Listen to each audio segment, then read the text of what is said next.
Hey, welcome into the Big Ten Huddle. I'm your host, JR. I've got a lot to talk about going on in the Big Ten. Round two of the Big Ten tournament is now behind us. It served us well, gave us a record for, well, I don't know if it was a record, but the second time ever that triple digits were scored in a game in a Big Ten tournament. It was super fun to watch Illinois do that. Unfortunate for Iowa, they gave it all they had, but we just got done with a game where Purdue was given everything they could handle against USC. I have a new guest to the show here to talk about it all with me, Ryan from Sports Chat. Is it Sports Chat 503? That's it. There we go. All right, Ryan, why don't you tell people where you're from and tell them where they can find you at? I'm from the beautiful state of Oregon, Portland, everybody's favorite, the Wild West. Yeah, man. Out here, born and raised out here, multiple generation Duck. My son's a freshman there. My grandparents went to U of O. I'm not a guy that just picked it out of the hat.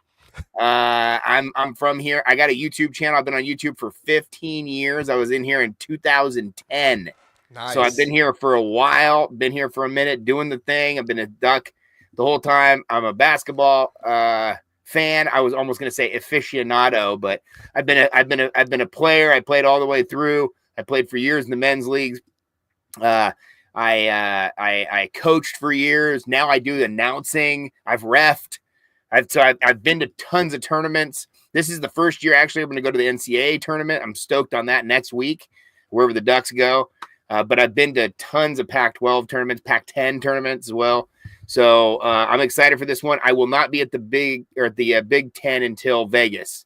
Not next year. I'm going to go when they're in Vegas. So if you want to check me out on Sports Chat 503, I do college football all the way through the year as well. People get hyped on that. I do live streams Tuesday nights.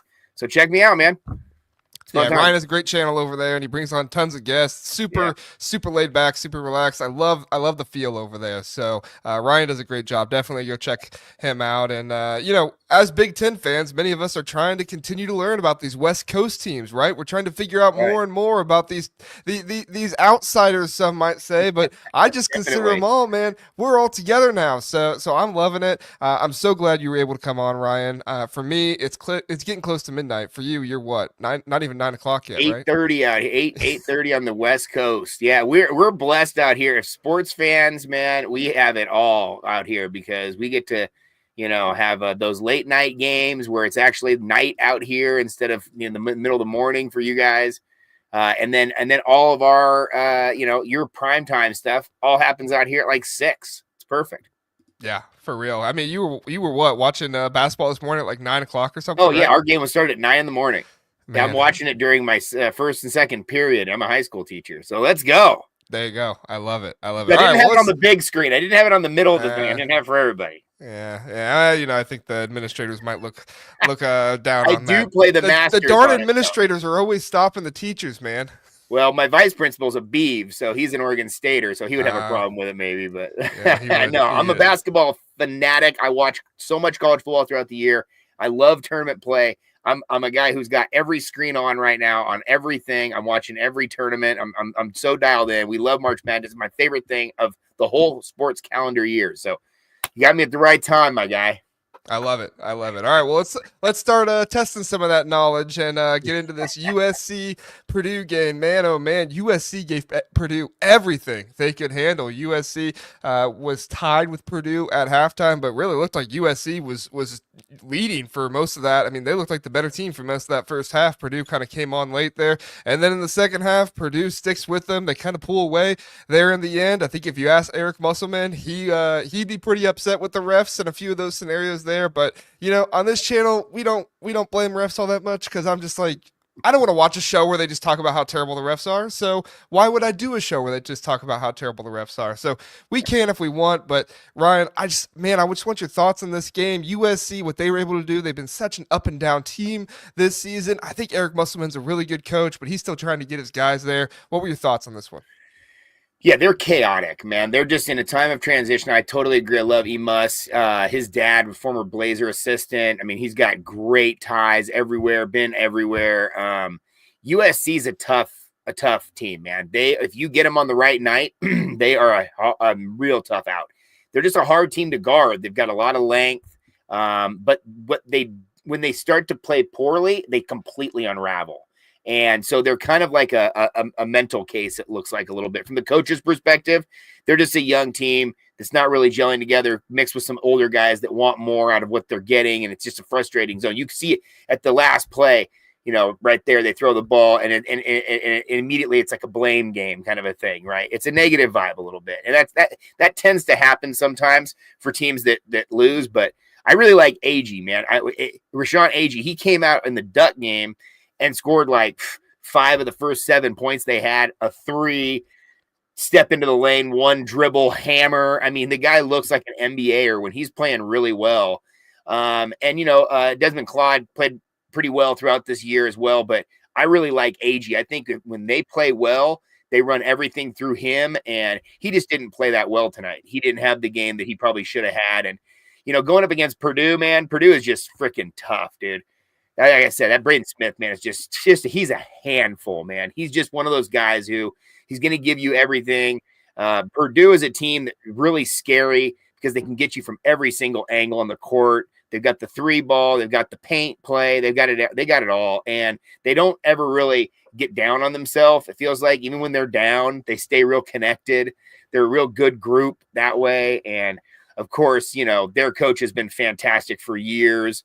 And they're just a real strong tournament team this year. I really like the Big Ten this year in basketball. I was really impressed as a West Coast guy, as an outsider, as we said. We always thought we played really good basketball in the Pac-12 and the Pac-10 especially. But the Big Ten, man, they really brought it this year. They had a deep conference. It was a wild year. I mean, like you said, you had some teams that shouldn't have beat the best teams, and they'd lose the next night to one of the worst teams. You had a team like Nebraska that at a certain part halfway through the year looked like they were unbeatable almost, and then they completely fade away. So it's just a tough year, and I think that Purdue has been one of those teams that's tried to lead this conference in basketball. They've tried to be that team, and they come off of a tough transition, losing some guys from last year's team, but I feel like they're one of the best teams in the country when they're playing well, and they're real hard to stop. They're a great rebounding team, and that's all the stuff that you need in the NCAA. For sure. Yeah. I mean, the Big Ten has been so tough this year all around. I mean, from Purdue, who won it the last 2 years in a row, they tied for 4th. They were the 6th seed in the conference this year, and you saw UCLA come in, and for a lot of people, they didn't know what UCLA was going to be. My co-host on the Power Rankings show, Kent, he was all in on UCLA. He was talking, about how good they were going to be, and he really believed in them. And I mean, credit to Mick Cronin. He got a couple guys that can produce some offense for him, and they play really good defense. They're doing a really good job. And USC, I'm right there with you. They got some older guys, but then again, they have some of these younger guys who could be. They produce, but they also frustrate the older guys at times a little bit as well. Ryan, I do want to get your thoughts. I said we don't talk too much on refs, but when the chat's all kind of going on one call a little bit, I feel like we need to address it. That foul there at the end on, I believe it was Agbo or maybe it was Agee, one of those two. On Agee when he got fouled out, yeah. Yeah. Agee's foul was the very end. Yeah, it was the other foul. Yeah, but he must just about erupted. I mean, he needed his assistant coach to hold him back. I know. He was over there. I mean, which also, that's kind of what I love about Eric Musselman. I mean, he's the same guy that took his shirt off after he won an NCAA tournament. Yeah. I think he beat, Kansas in that one? Yeah. I just love it. Yeah. What were your thoughts on that call? No, I don't like to blame the refs either. I spent 20 years as a coach. So I don't want to ride the refs too much. It's natural instinct too. And as fans, it's natural instinct to be like, hey, man, that call could have done this or that or the other. It's always about what happens after the call, right? Because, again, it's usually like you get a call, goes against you, and then they go make a 3 or they go make a big play or something else goes down. And it feels like it's a bigger momentum swing, right, than just the call. And so then in the fans' mind, it kind of builds into this thing that could have won the game, man. I mean, we're still complaining as Duck fans about the 2010 Auburn national championship because we thought Michael Dyer was down. I was like, dude, they still going to kick the field goal, Duck fans. I know he was down, or he should have been, but he wasn't. They didn't call it. Move on. So, yeah, refs do their best.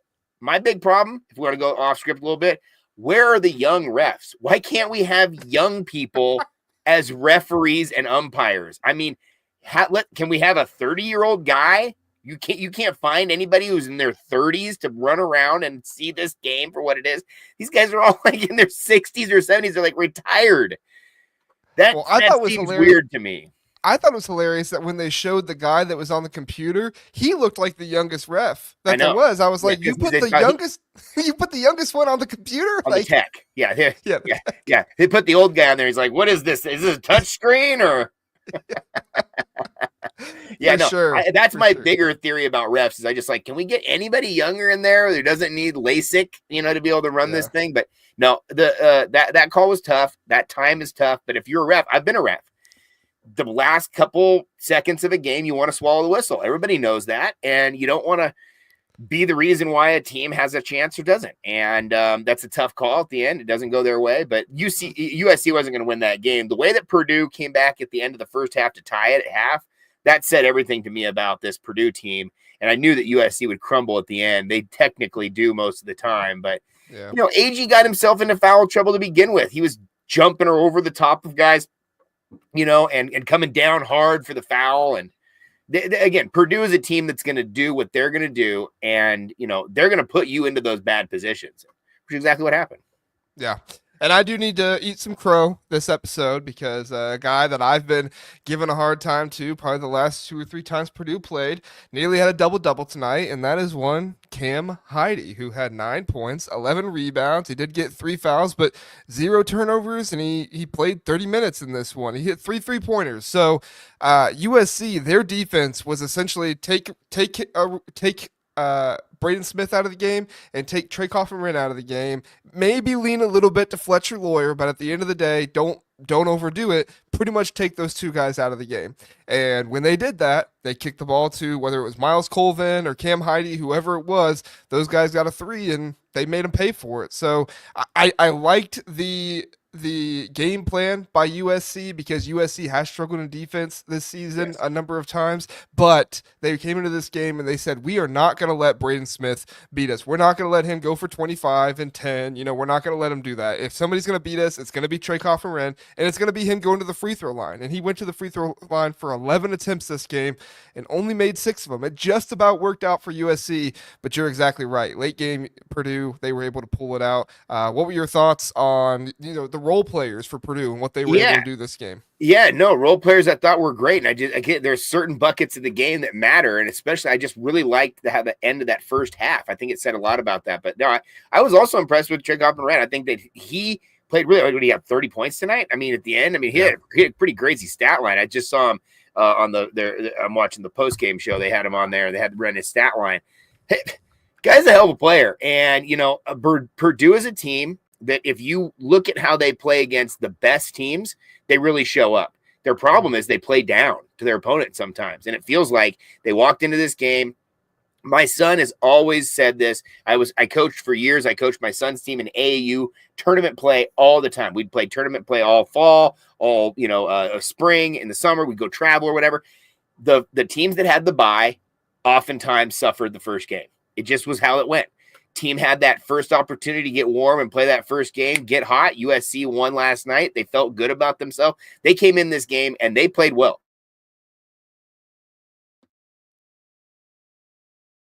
Purdue down in the 70s. They just didn't get the plays at the end that they needed to make, and the guys who they really should have shown up didn't show up at the end for USC. But I'm impressed still with how USC showed up this year. They basically were 500 throughout the year.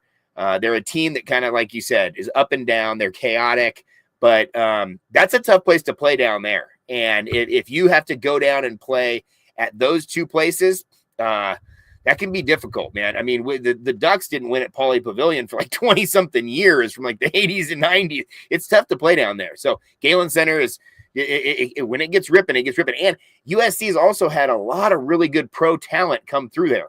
I mean, you look at the Cleveland Cavaliers, there's a bunch of USC guys in the league right now doing well. So USC, don't count them out. You give them another year or 2 with Emus, I think they'll be right back in this thing.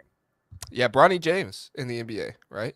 That's right. Well, and in that, eventually, but in that Bronny James year, right, you also had the number 1 recruit, right, in that class. So, Yeah, they've got some talent down there. They'll be just fine. And that LA swing is going to be fun for everybody to go down. When Mick Cronin said that, he said, "Are you joking?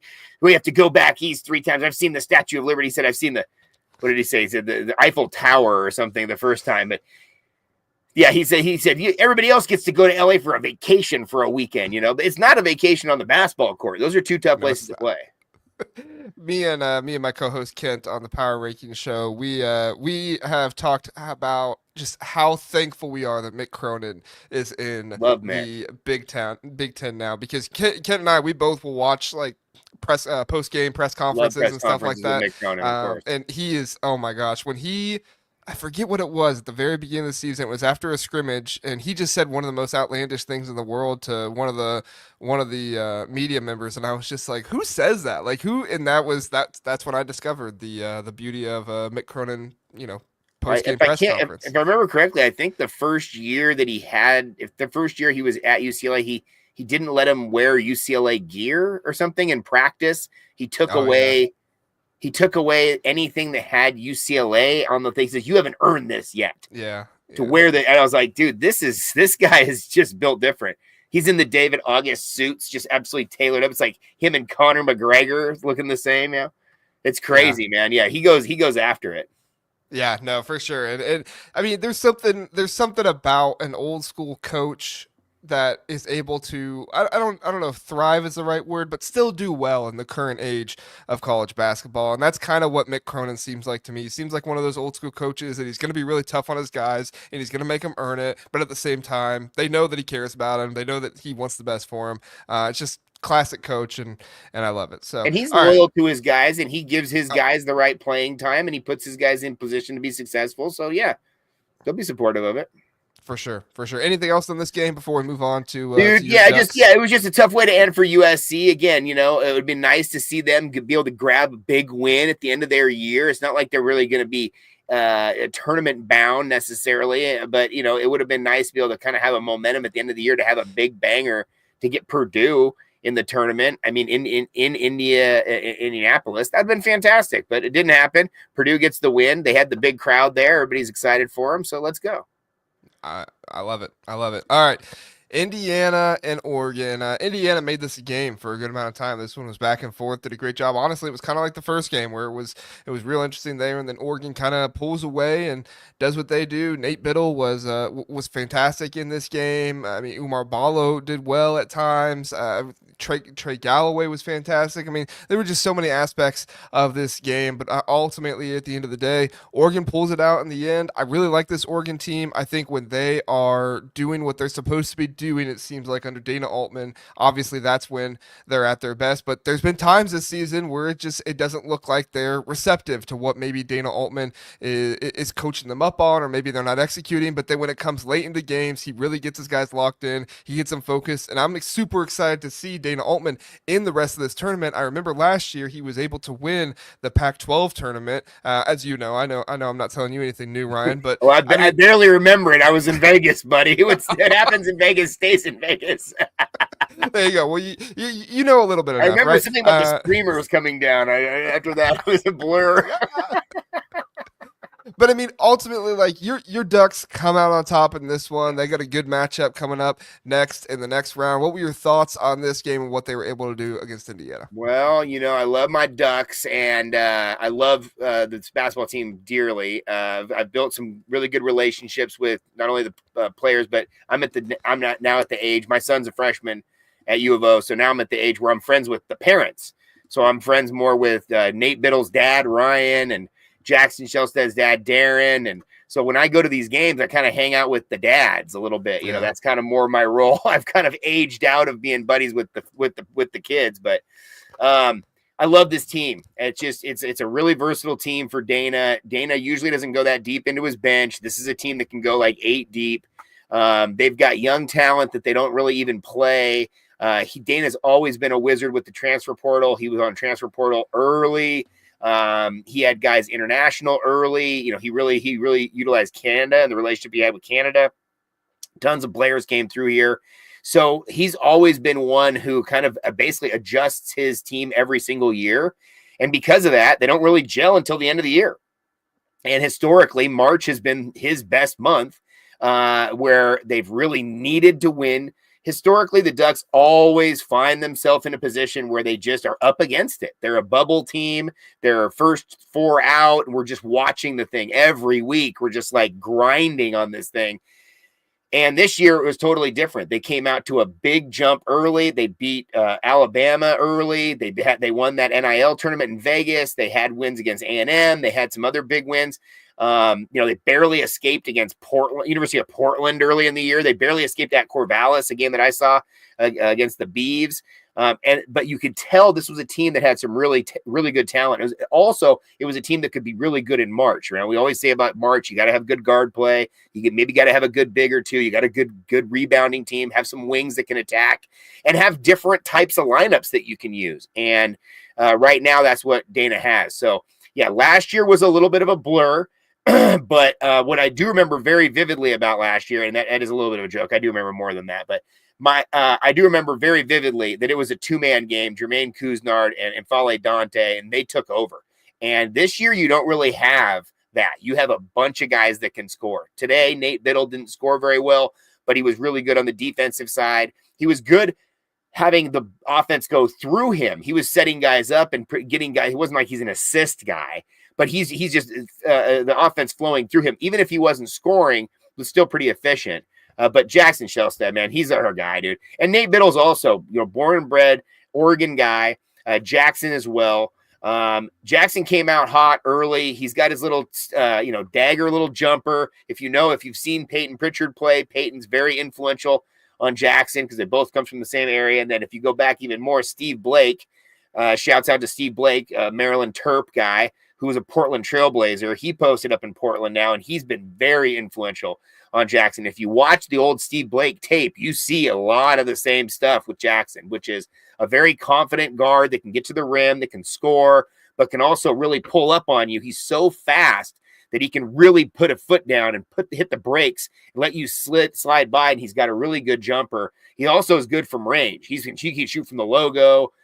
So he's a guy that you just need him to go. And Jackson and Nate Biddle have been carrying this team. So if both those guys don't score, you're in trouble. You got to go with TJ Bamba. You got to go with Brandon Angel. You got to go hopefully with Bam Tracy, maybe off the bench. But this year it's been the defense. Kwame Evans has played very good defensively lately in this game. And so I was at that Indiana game to end the year. And it wasn't the last game of the year, but it was almost.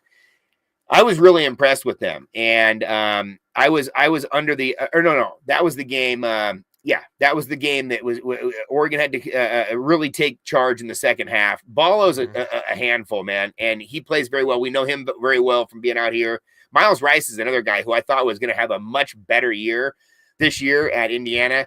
He's a guy that can get really hot. We've had a lot of success with him.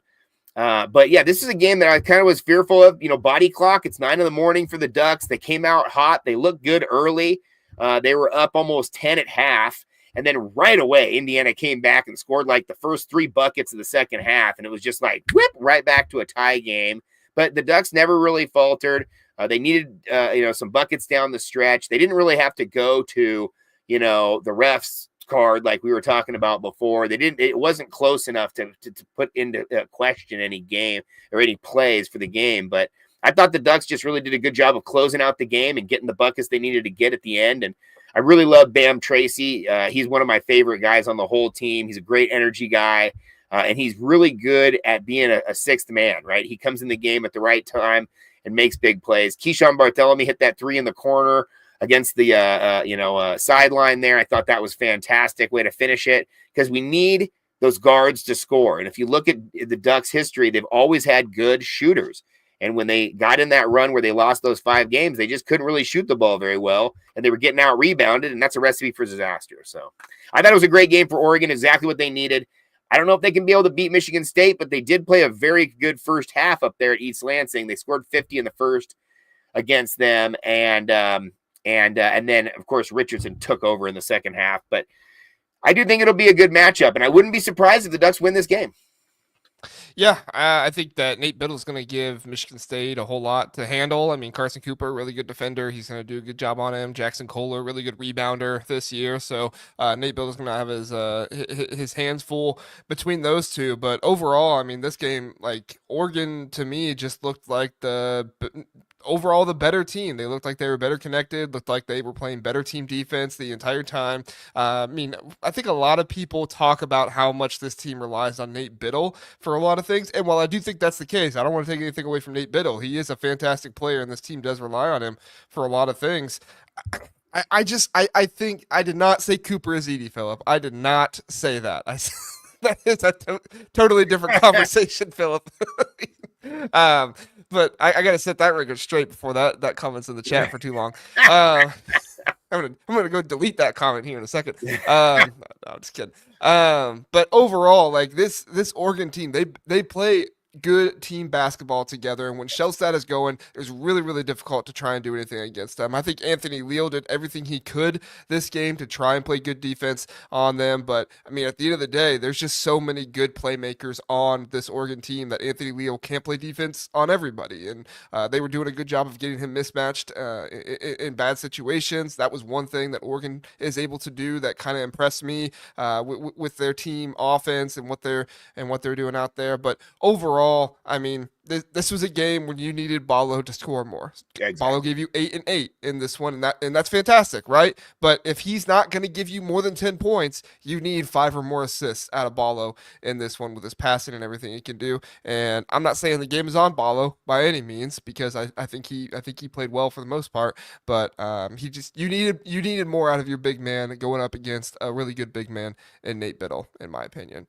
Yeah, and they play so differently. You know, when Ballo played against Dante, you know, that was a big matchup. You know, those guys battled and they just beat each other up, and it would kind of go back and forth. They'd dump it down, they'd let everybody, you know, ISO in the paint. Nate's not like that. Nate's not a guy who's going to try to get you and back you down. You know, he might have a dribble or two and a little hook shot, you know, but he's a guy who will face you. He'll put the ball on the ground. He'll just pass out of it, you know, and then work the rest of the offense. So I think Nate's a guy who's a little bit more face to the basket center than he is back to the basket, where Ballo is a guy who he can just lay on you, man. He's so big and he's so good around the basket. He's so good from 5-10 feet. He is. John wants to ask you, and I think this is a fun question. He says, I got to ask an Oregon fan, how did you feel about Kalel Ware? Kalel Ware went to Oregon, went to Indiana last year. Any thoughts? Love Kalel. We love anybody who's a Duck. Once a Duck, always a Duck, as we say. No hard feelings. The transfer portal is wild. Everybody's doing their thing. Everybody's looking to get the bag, and it is what it is. He's a good NBA player.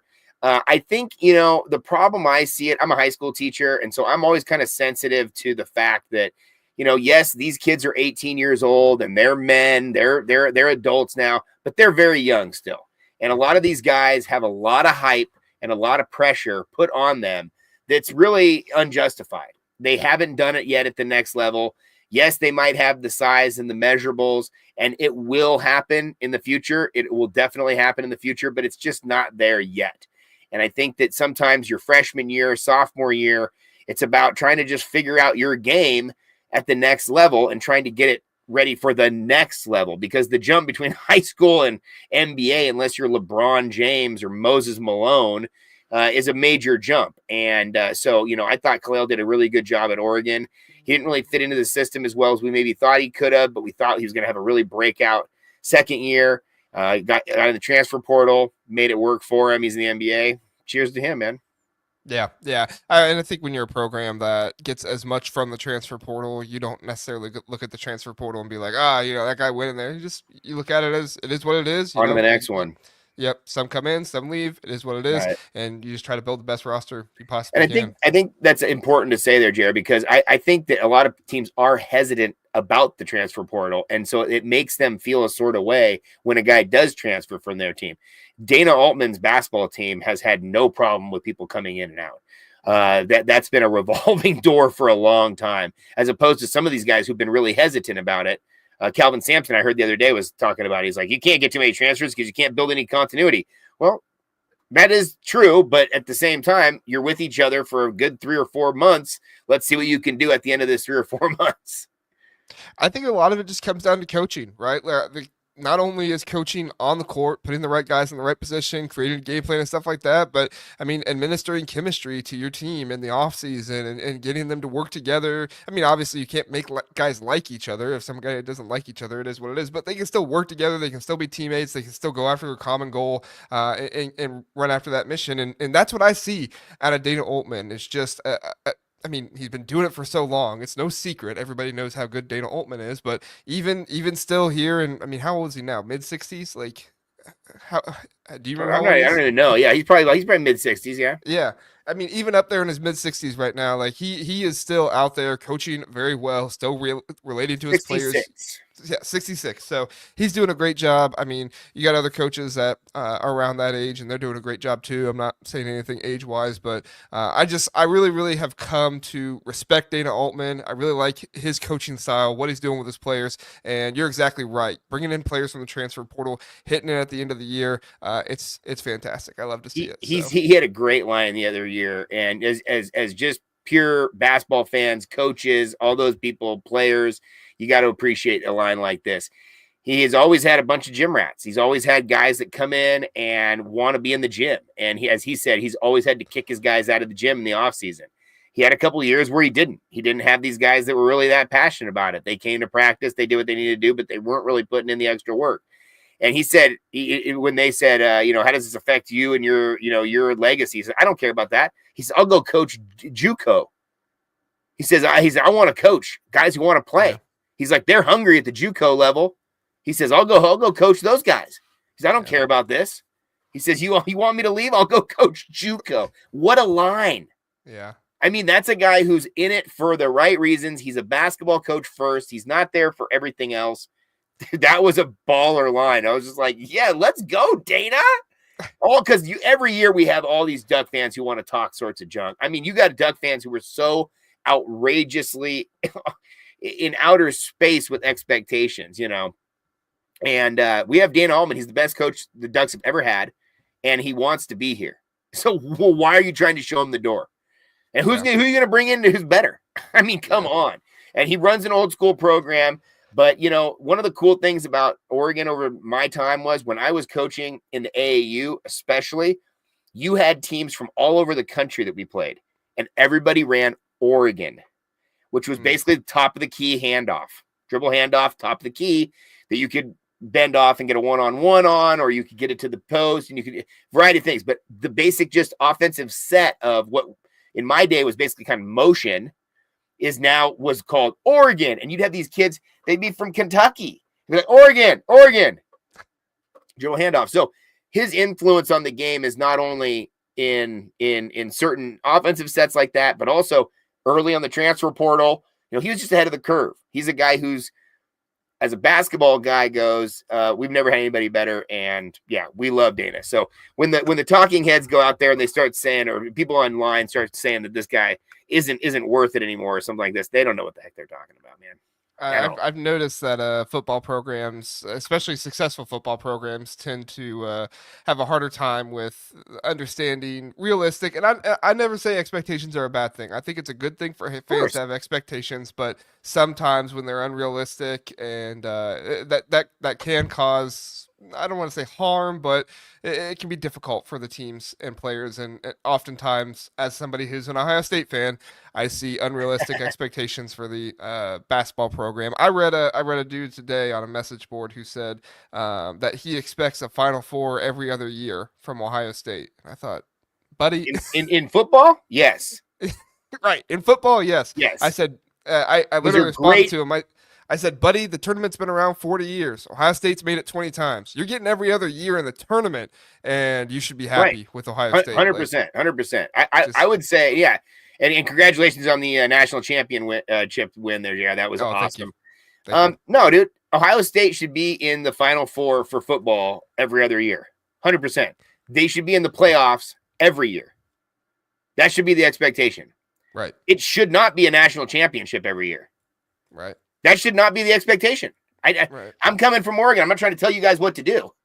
But just pump the brakes a little bit. You're going to be sorely disappointed in a great year.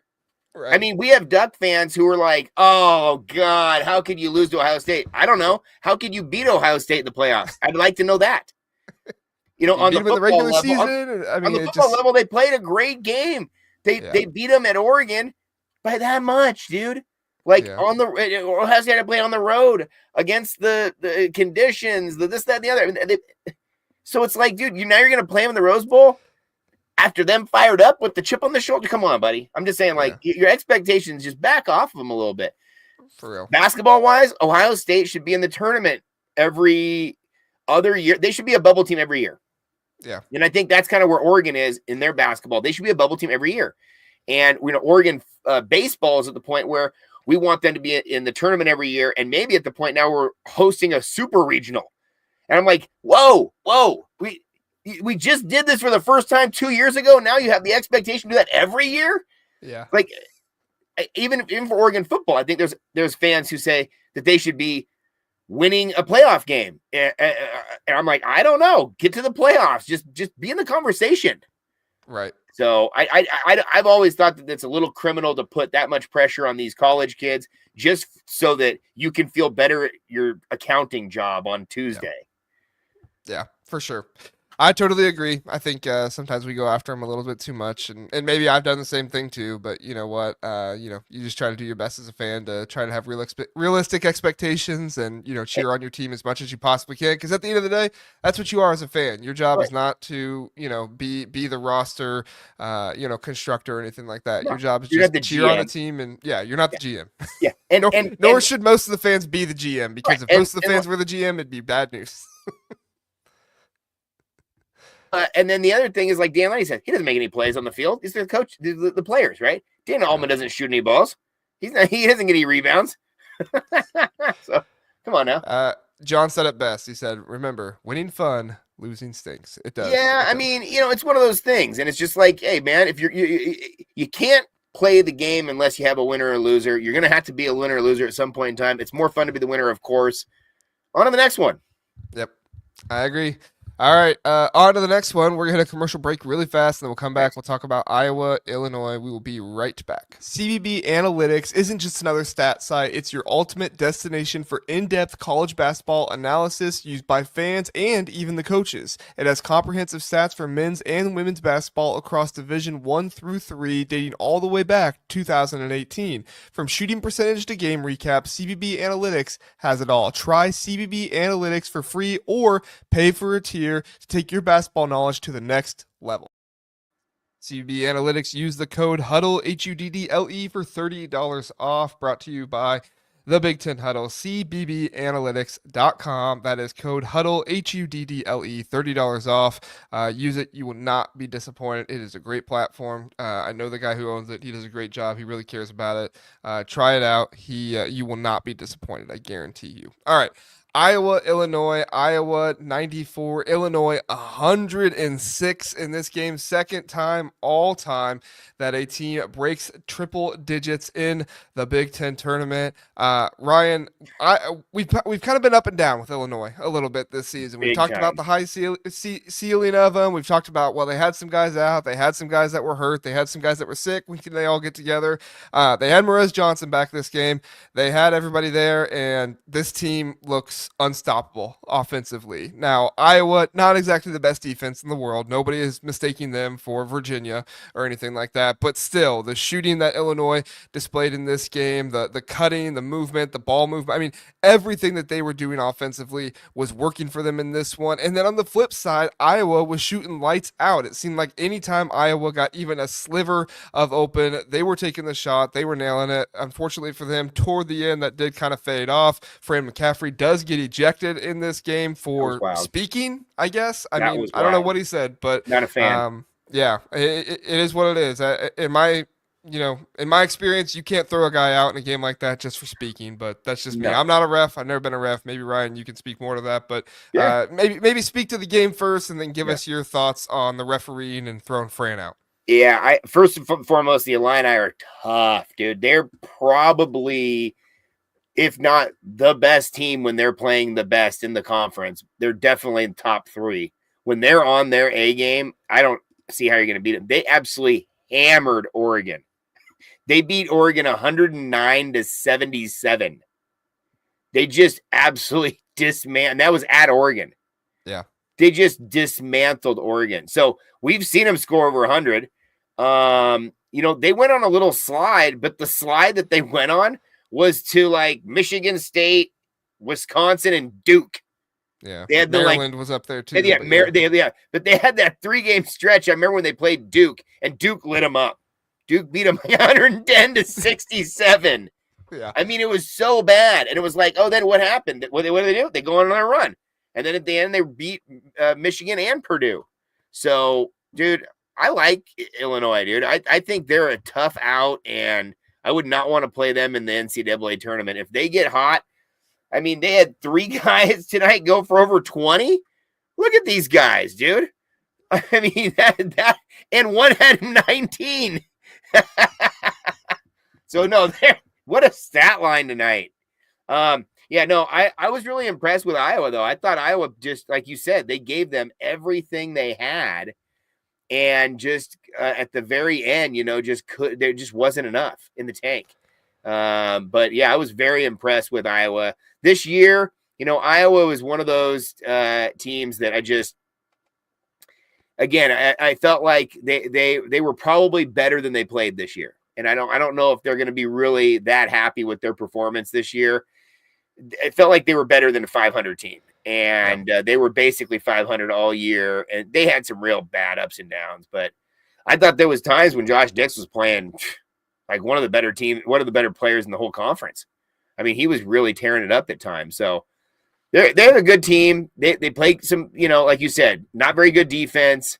I think they should probably go back to more of the ideal of what they used to be more than what they are right now, because it feels like they're just throwing the ball up sometimes, hoping a prayer a little bit from deep. And, live by the 3, die by the 3.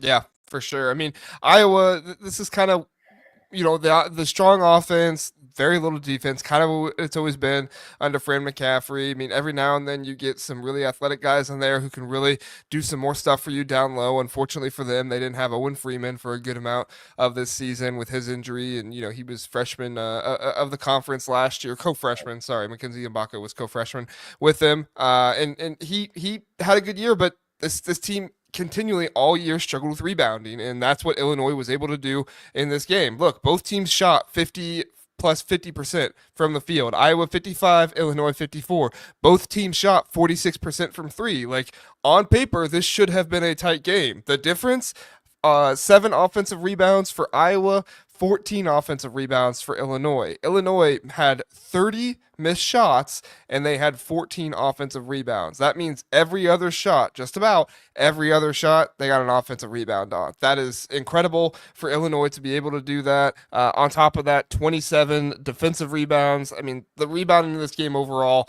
was 41-24. I don't care how well you shoot from 3. If you get out-rebounded like that, you're not going to win very many games. It's just that's how basketball is played. That's what 100%. Basketball is. Yeah, now, I'm not trying to knock Iowa. I think they gave a ton of effort, and I think they did a really good job of getting their shots. Peyton Sandfort, man, he is one of my favorite players that I've watched in the Big Ten. I won't say ever, but like the past few years that I've been watching, he's been one of my favorite guys. 8 3-pointers in this game. The dude, I mean, he has emotion. He cares.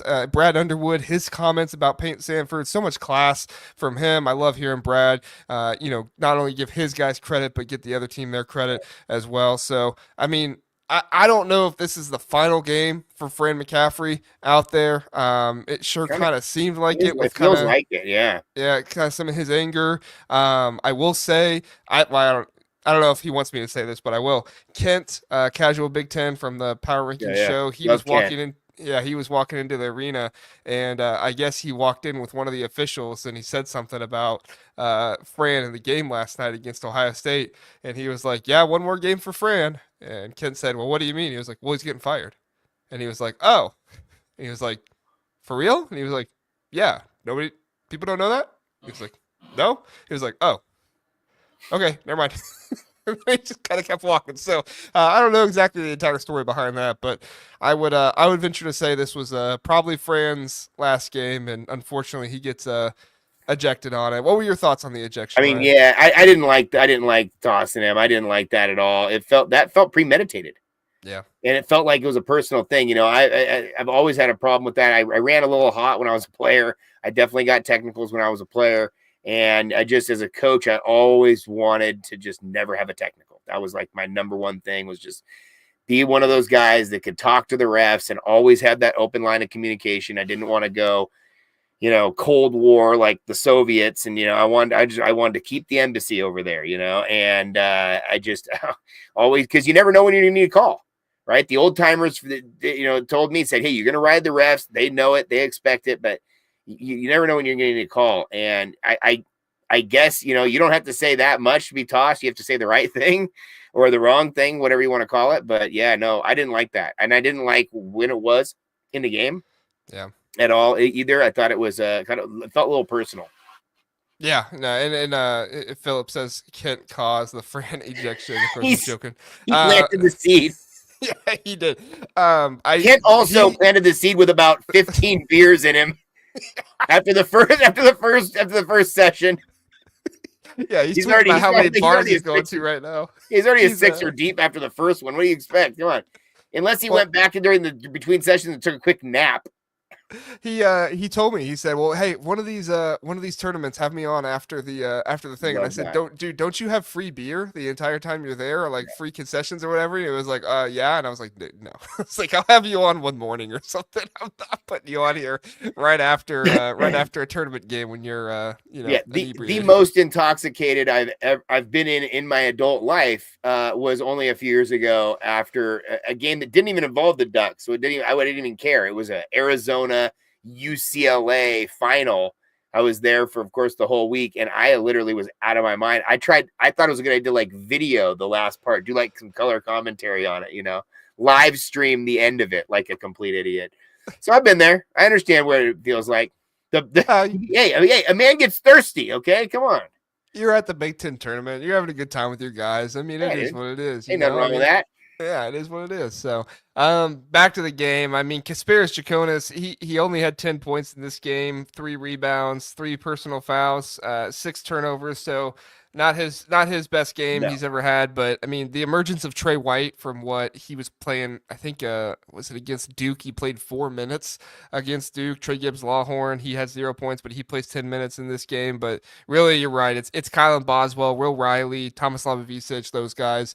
I mean, just fantastic games from them. Shooting, cutting, everything they were able to do in this game. If those 4 guys are going to be able to give you, close to 20 or more every single game, like, good night to everybody else in the Big Ten, because you're not beating this team. And they don't even need to play defense. They're scoring so many points. I mean, it's absurd. This looked like an NBA game. Yeah. I mean, there wasn't much defense played on either side. Balls were flying, rebounds were getting had, like you said, 41-24 on the rebounds. I mean, you just get out rebounded like that. It's brutal, man, over time. So yeah, for sure. For sure. All right. Anything else on this one, Ryan, before we move on? No, I like Illinois. I would not want to play them right now. Again, I think that, basketball is a game of runs and they can get cold just as easy, but I would not want to play Illinois right now. Yeah. We said after their game against Purdue that they can shoot themselves out of a game, but they can shoot themselves right back into a game. Well, when they're shooting themselves into the game the entire time, you're in trouble. So don't let that happen. I mean, I could see them going to the final. Yeah. Yeah, I think they're a team with Final Four caliber. I mean, I said that on multiple occasions. I've had some people push back on it, which is fine. I get it. They've not always looked that way.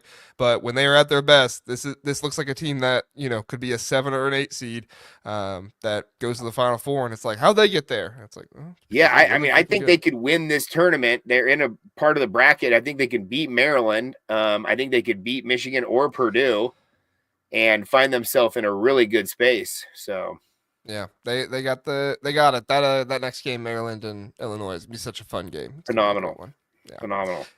All right, our last game, Wisconsin, Northwestern. Wisconsin wins this one 70-63. Didn't necessarily have the firepower that Wisconsin normally has that we've been used to, but the ball movement in this game I felt like was really good for Wisconsin. Felt like they did some things really well. Felt like the defense did a good job in the second half. They're, I think, about halfway through the second half. Northwestern only had like 3 field goals made or something like that. So Wisconsin was doing a really good job.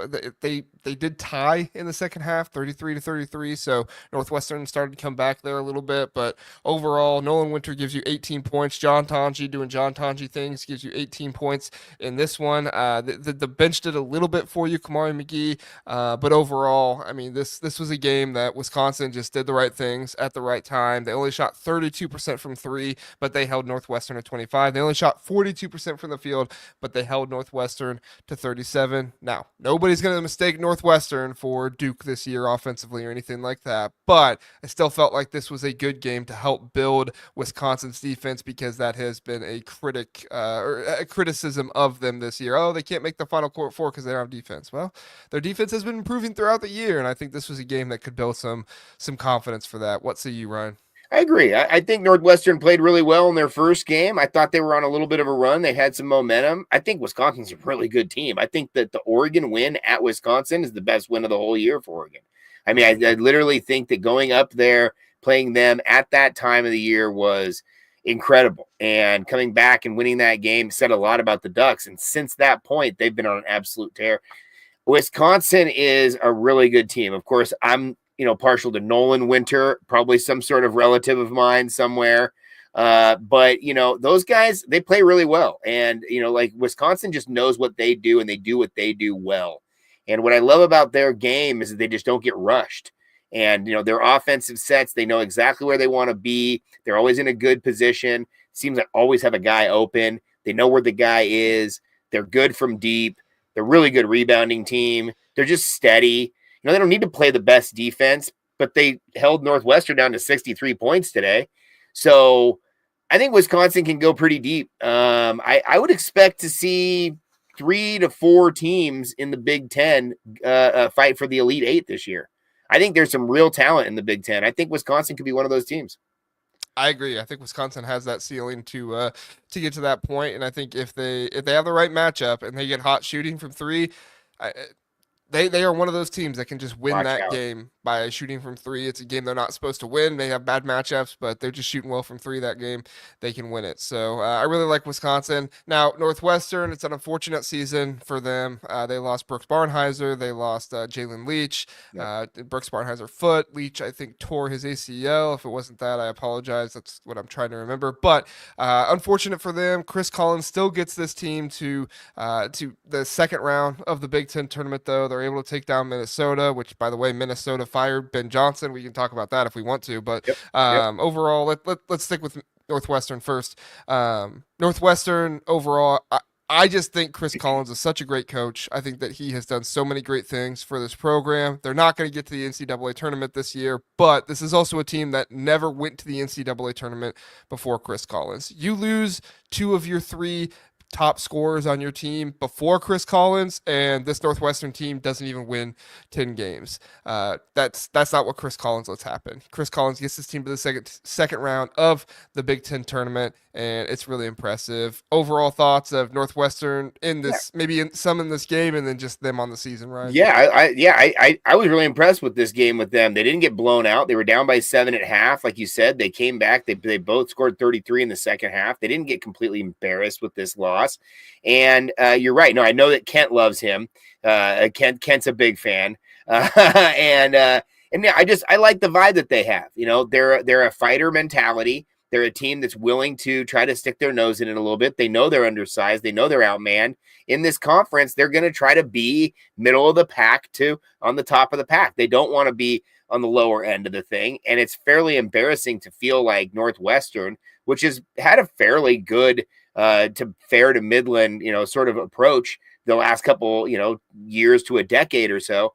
They want to be in a competitive situation. They don't want to be constantly looked at as a team that's an easy win. And so, yeah, you're right. I mean, this is a team that was 500 this year. At times they played pretty well. But Wisconsin, this was the Wisconsin team is too good. I mean, I think if Wisconsin played Oregon again right now, Wisconsin would win, and Oregon's playing really well. So this is a tough situation for Northwestern. You know, when Northwestern played Oregon at Oregon, that was a kind of a fun time to be able to see them. But I know Chris Collins is a guy that I love. Can't always post the thing that makes me laugh every single time on Twitter of all the different faces of him, where he's all intense. I just like his vibe for that school. And, they lost to Wisconsin in a very similar fashion earlier in the year, lost by 6 points earlier in the year. And, but they are who they are, and they're improving. And I think that you just need to stay with it. I think a lot of teams and fan bases might be just short-sighted in the sense that they think that they're better than they are. And you have to take a little bit of reality check sometimes. And you're a middle of the pack team. Like you said, you're not an NCAA team before he gets there. It doesn't mean you're going to be a Sweet 16 or Elite 8 team now. You're trying to be a bubble team, which is that's a good place to be in. Again, I think that they expand the NCAA tournament. Everybody thinks, oh, everybody gets in. That's not the case. There's a lot of good teams who don't get in this tournament. And I think a couple of those teams are going to be coming from the Big Ten this year.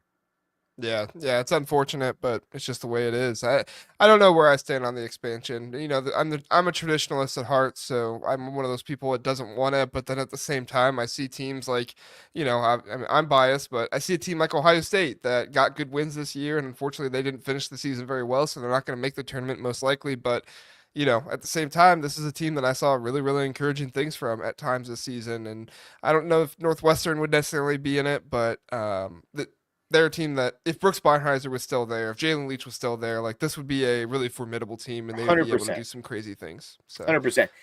On to the expansion topic, I don't want to take too much time on it, but on the expansion topic, I'm with you. I like to keep it tighter. I like to feel like it's something to make the tournament. I don't want to delegitimize the tournament, and I don't want to make the water down, shall we say, the regular season. And I think that a lot of people are worried about that with the college football season. Obviously, that hasn't happened. But there still is an effect that we have from the old school that says, hey, man, you got 1 or 2 losses. Do you even deserve to be in the situation here at the end? That's coming from the old school, right? Well, in college basketball, we've seen this over and over and over. Teams that are good at the beginning of the year are not always the same team at the end of the year. And teams that are not good at the beginning of the year are not always the same team at the end of the year. So you want to see who's the best team at the end of the year, who's hot. That's who your champion is. It's not the best team of the whole season. The best team of the whole season, their player might get hurt. Look at Duke this year. Duke, we're worried about Cooper Flagg being out. The rest of this tournament, maybe the rest of the year. You don't think that's going to affect their tournament chances? So now they don't go and they don't get to the Final Four or the Elite Eight. So now their season's a failure. Hell, they were the second best team in the league the whole year, basically. Yeah. Yep. Have to remember that stuff. All right, I did want to ask you about Minnesota. I know you're a West Coast guy. You probably haven't paid, a ton of attention to Minnesota over the years, but, I know you pay attention enough to college basketball. You're aware of them and everything. And Ben Johnson, he's had a bit of a rocky road at Minnesota. We talked about him on a previous episode. I said that I didn't think he was going to get fired because I thought they were going to give him another year with some more NIL resources. Sounds like the NIL resources weren't going to come available if Ben Johnson was the head coach. So Minnesota kind of had their hands tied, and, they want to compete and they want to have NIL resources, and when the people who are handing you the money tell you where your hands got to be, you put your hands where they got to be, and that's what happened to Minnesota this time. I do feel bad for Ben Johnson. I think Ben Johnson can coach. Unfortunately for him, he didn't have much to show for it at Minnesota. He did overexceed expectations most seasons, but also expectations were like finish last in the Big Ten, finish second to last in the Big Ten. Well, if you do better than that, you're exceeding expectations.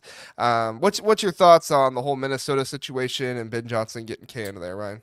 I could see it coming. The way that they ended the year was not good. They went on a really good run. When they beat Oregon, they were playing great, dude. Dawson Garcia was like, when they beat Oregon, it felt like Dawson Garcia was one of the best players in the whole conference. I mean, he was absolutely on fire. But I could kind of see the unraveling start, right? Right after that, they lose to Michigan State, which is acceptable, right? But then they lose to Washington. And that Washington game was a wild one. It was close at the end. His on-the-court demeanor is a little weird to me. I'm not trying to call out coaches to coaches. I Right. get it. But he just seemed like a guy that was difficult to get along with. And I could see how the administration or the boosters or other people involved with their collectives or whatever the case may be might be hesitant about trying to work with him in the future over what feels like a kind of a, I don't even know what the right term is. It feels like he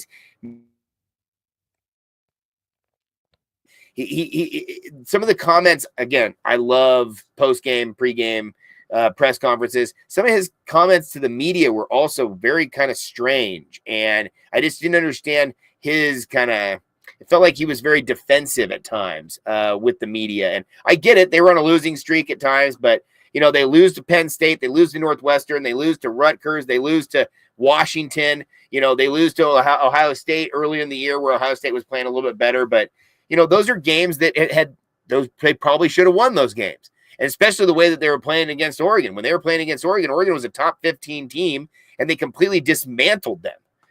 And so, and it was a huge home game where the crowd felt like it was just exploding in that place. So I felt like, hey, they're going to have a great end of the year. They're going to have a great home court advantage. They'll be just fine. And then the way that they just kind of fizzled at the end, it felt like he didn't really have his guys on board. And it's kind of feels like almost the opposite of what you see at USC. You see some both chaotic sort of play, but it feels like USC is getting better, and it feels like Minnesota's not. So I can see where they're going with that. Yeah, for sure. I see what you're saying. I do think it's interesting. You brought up the NIL stuff, and maybe Ben Johnson didn't seem like the easiest guy to get along with. And that's definitely a valid point that some Minnesota fans are making, saying, well, if you are the head coach, part of your responsibility is NIL fundraising 100%. and getting that there. And this is one of the things I tell people about Dan Lanning all the time.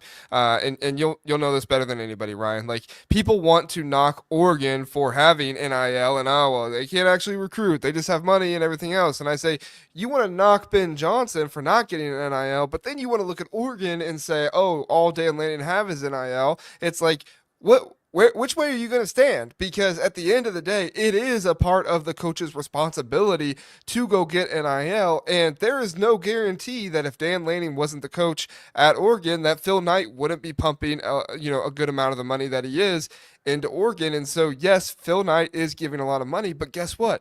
You got to give credit to Dan Lanning for doing that. You got to give credit to really good assistant coaches who are not just good at recruiting, but who are doing an excellent job with making relationships with people outside the building as well. That's an underrated part that I've heard about stuff, is how assistant coaches are likable, and assistant coaches are somebody that, collectives and NIL boosters like to speak to and say, I believe in this guy, so I'm going to donate more, or whatever that might be. So as far as NIL goes, like, yeah, a team can get a lot of NIL, but we can't knock a coach for not having NIL and then, knock a coach for having too much NIL. There's nothing there. You got to be more realistic about what it is you're actually talking about, right? Yeah, those are totally great points here. I totally agree. I think it's funny sometimes when they pick and choose who they want to slam for having NIL and who not.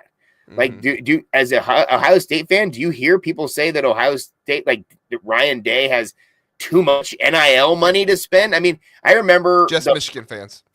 Yeah, I guess. But I remember the first year that Ryan Day, when the first year they had NIL, and he said, we're going to need $13 million a year. That number's blown right out of the way. It's got to be double that now. Yep. 20 million is what they're talking now. I mean, seriously. And so it's like, I think it's weird. Or all Oregon's trying to do is compete at the highest level and be like everybody else out there. They're just trying to compete at the highest level. It's funny to me that it's like, oh, look at Oregon spending money. You don't think Alabama's spending money? Yeah. You're not saying the same thing about Kalen DeBoer, just because you know who Phil Knight is?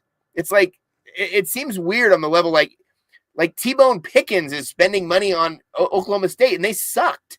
So it's like, it doesn't mean, just because you're spending money doesn't mean it's working. I think the big thing for Oregon is not on the beaten path. It is way out here. We are on the edge of the continent out here, and we're not connected in relationship, geography, culture. There's a bunch of stuff that Oregon is just different in, and it's the Wild West. And so to be able to like build that sort of community to where people want to actually be there and stay there, that's the thing that I think upsets the most haters against Oregon is like, how dare you build a community people want to be in and actually like being there and like want to stay. They just rehired their entire coaching staff. Basically, the only guy that left went to the Cowboys. The other guy went to the Beavs. He was an assistant. He's the head now over there, the Oregon State offensive line. Was the offensive line guy, yeah, right? Mike Cavanaugh, who I love. I was texting with him while it was happening. I was like, dude, congratulations, Mike. His line back was, Dan Lanning's the best coach I've ever, like one of the best coaches I've ever worked with. These guys are just super this, that, and the other. These guys are showering. So it's not just the money. The money, hey, the check can't bounce.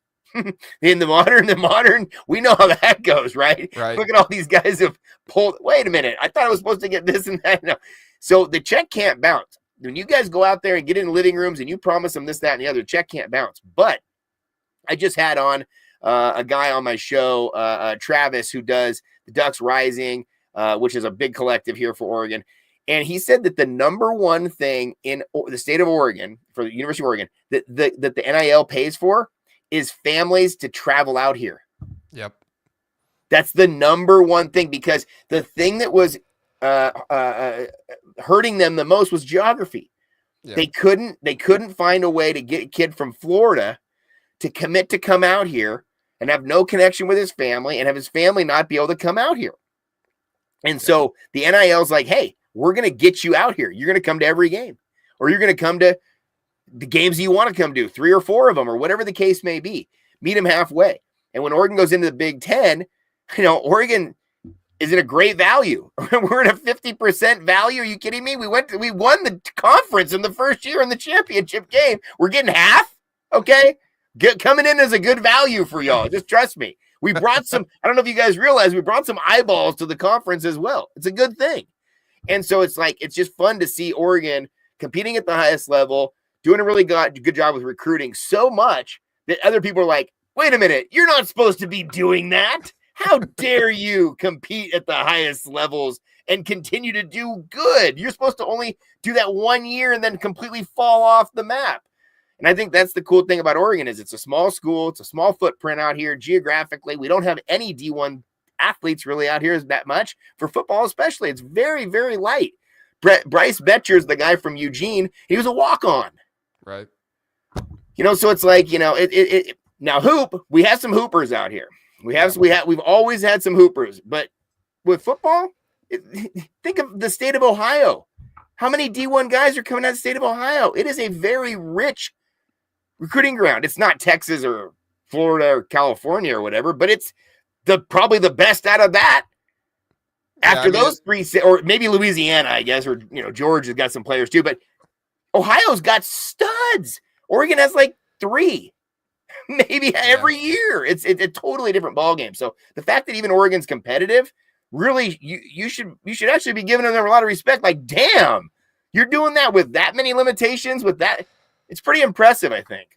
Yeah, and I've said that to people, and even somebody as an Ohio State fan, I think a lot of people get it twisted and think I don't like Oregon. I mean, honestly, I love Oregon. I think Oregon is a really cool school. I think that what they've done and what they've been able to build, not just with the Nike and everything else, but just like the entire culture and everything else out there. I mean, growing up, Oregon for me, Oregon was kind of on that rise. I mean, like I got my I see D'Anthony in the back there. Yeah. D'Anthony now is into right next to Zeke. So D'Anthony now is into frisbee golf.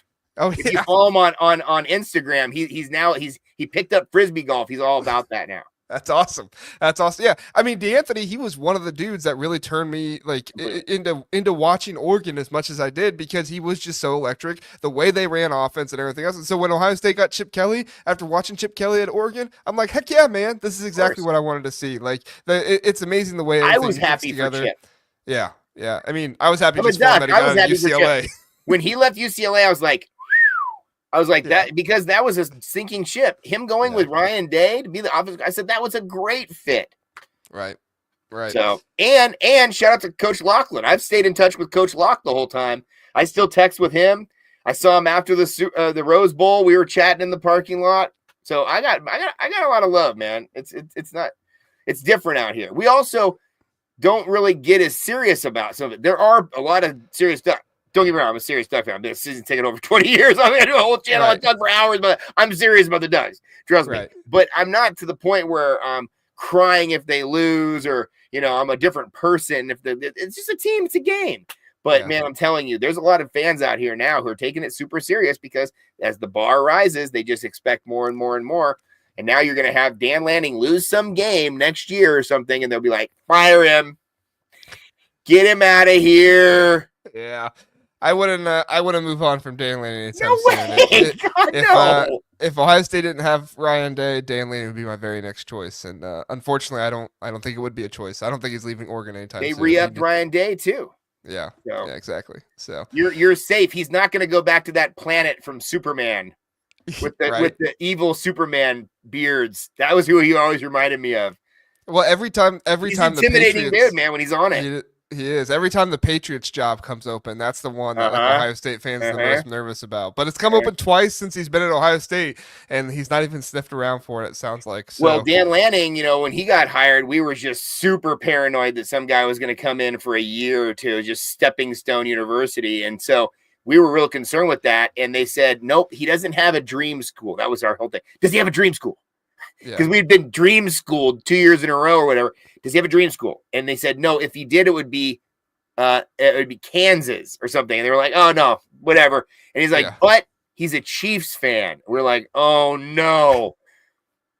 Andy Reid. If he so there is still that threat out there. Oh, good news for you. I think Andy Reid's sticking around for a little while longer. Of course. Are you kidding me?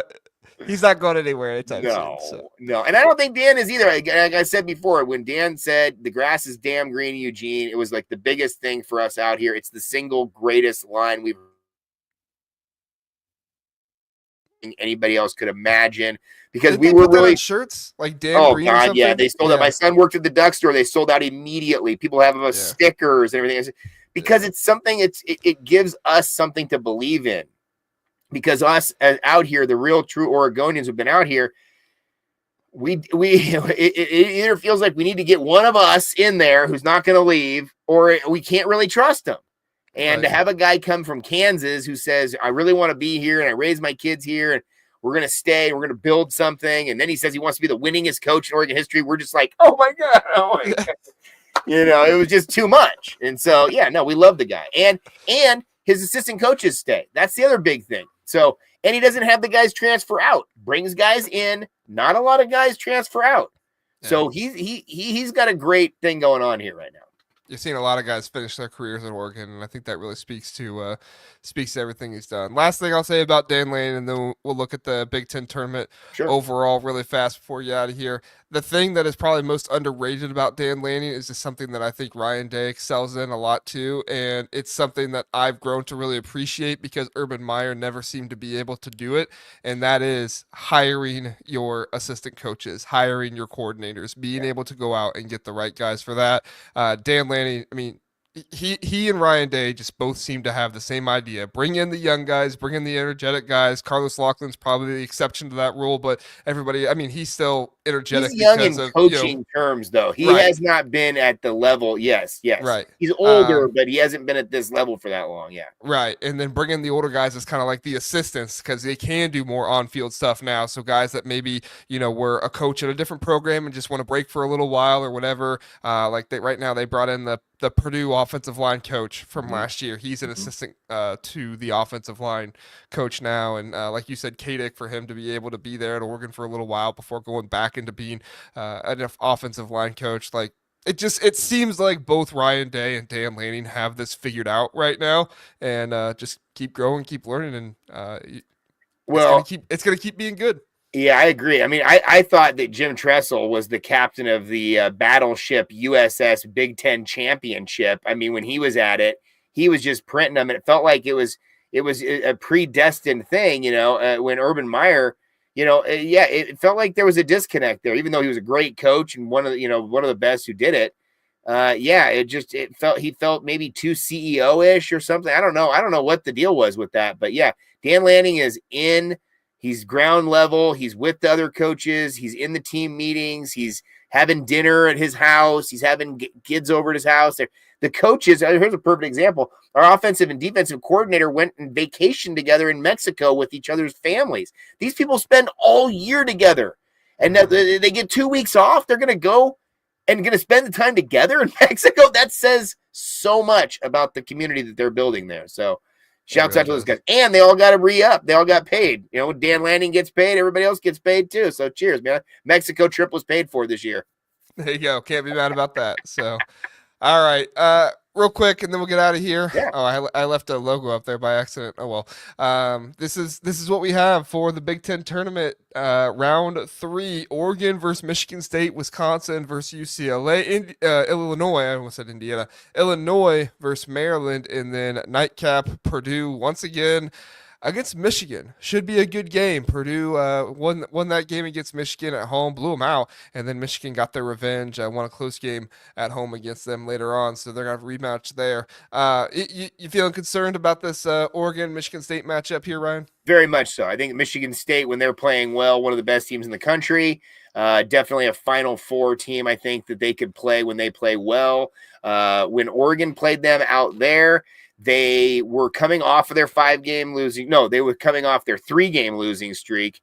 And they got into East Lansing, and it looked like they were going to beat them for the first time on their court this year. They came out to an absolute steamroller of a first half, 50 points in the first half, and then it just completely unraveled. Richardson just went absolutely crazy in the second half, completely unstoppable. And you saw really their true colors. I think if Oregon comes out and plays the way they're playing right now, and this is going to be a ball game. I think it's going to be a ball game late. I think it might be a 4-point game with 3 minutes to go. Yeah. But it's, can you close these guys out? These guys historically play very well late in game situations. They tend to find a way to get that key rebound, that key deflection or block shot or steal or some sort of something at the end of the game that tends to go their way. Obviously, I'm not talking about the refs, but it feels like if we're in a ref situation, they're probably going to get the call as well. And so it's just one of those deals where it feels like Oregon's got to play, maybe not their perfect game, but Oregon's got to play a real A game to win this game. But I also think there's something to be said about them sitting, them waiting, and Oregon playing this game that's a little bit of a tune-up. They get their legs underneath them. A 9 a.m. game again in rhythm now, I think, is actually beneficial for the Ducks.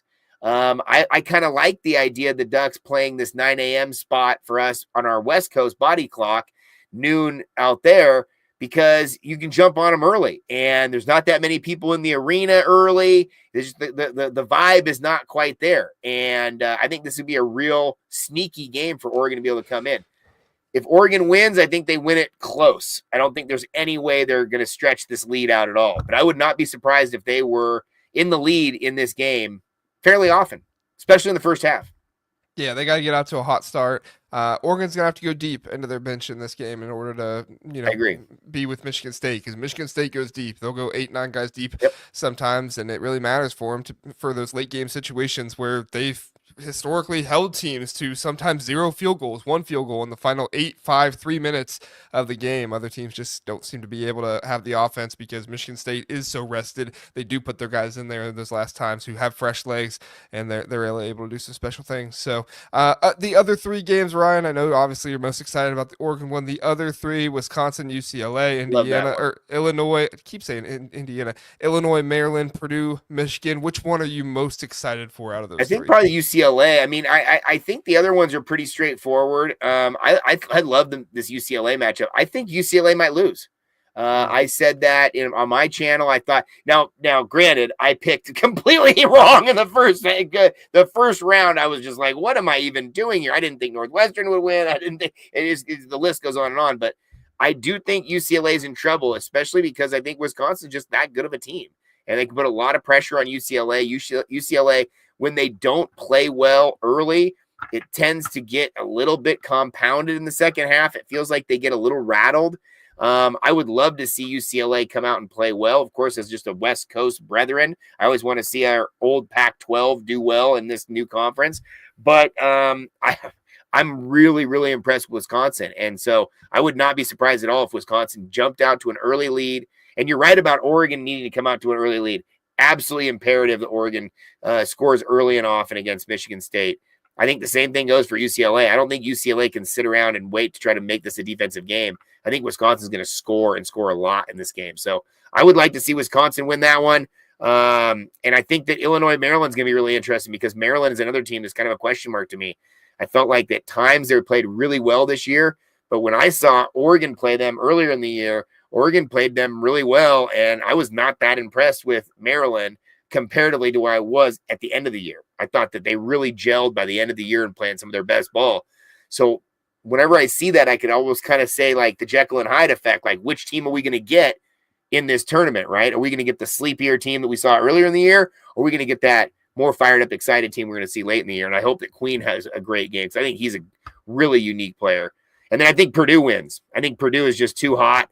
I think Purdue is too tough to stop. I would love to see the Purdue Boilermakers Michigan game. It's going to be a late game out there. I think that's going to be a fantastic game. I was really impressed with Michigan this year. I thought Oregon should have beat Michigan when they played them out there because I thought Michigan just gave the game away. They had like 16 turnovers or something. But when Michigan plays well and plays up to their opponents, I think they're really tough out. And I would love to see that Michigan Purdue game be just a banger closeout game tomorrow night. Yeah, Purdue guys, just look out for the guys at the middle of the court for Michigan. You don't want to meet anybody at the middle of the court for Michigan. Just ask Michigan State. Just kidding. All right, it's the last time we bring it up. I'm sorry. Last time. That was a wild deal. I mean, what is going on with these guys trying to talk junk at the end of a loss? I don't know. I think they were just trying to, get their trash talk in and everything. It's the rivalry. I love it. The only thing I would have loved more is if they would have owned it more at the end. That's what. Yeah, you got to own that. I mean, again, I think if you fight in basketball, everybody sees it, and we accept it in hockey. Why not accept it in basketball? We used to in basketball. We used to completely accept it. It's a physical game. Guys get each other's faces. And now it's like you can't even look at a guy without getting a flagrant. It's a wild scene. I think that, you should probably swallow the whistle when you try to throw a coach out. But, let a guy get a hard foul and just call the foul on him. Yep. But yeah, that was a weird one at the end of the game because, again, I just think that the ultimate thing is scoreboard. The game's over. You're going to talk junk now? Yeah. Yeah. Too little, too late, buddy. I'm with you. So, all right, Ryan, appreciate you coming on, man. Really, really fun. Why don't you tell people where they can find you at one more time? Yeah, man, Sports Chat 503. I'm out here on the West Coast. I do a live stream Tuesday nights, 5:30 on the Pacific Coast time. Try to do it for about 2 hours. It's a blast. We have a good time out here. It's an organic community.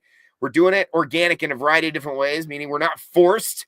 You can be here if you want to be here. YouTube is what I do. I don't really have anything else going on other than that. But again, the OG Sports Chat Duck fan out here, been 2010 on YouTube.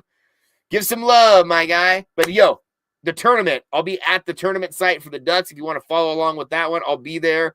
So next week, let's go. Let's get a 4 or 5 seed for the Ducks, huh?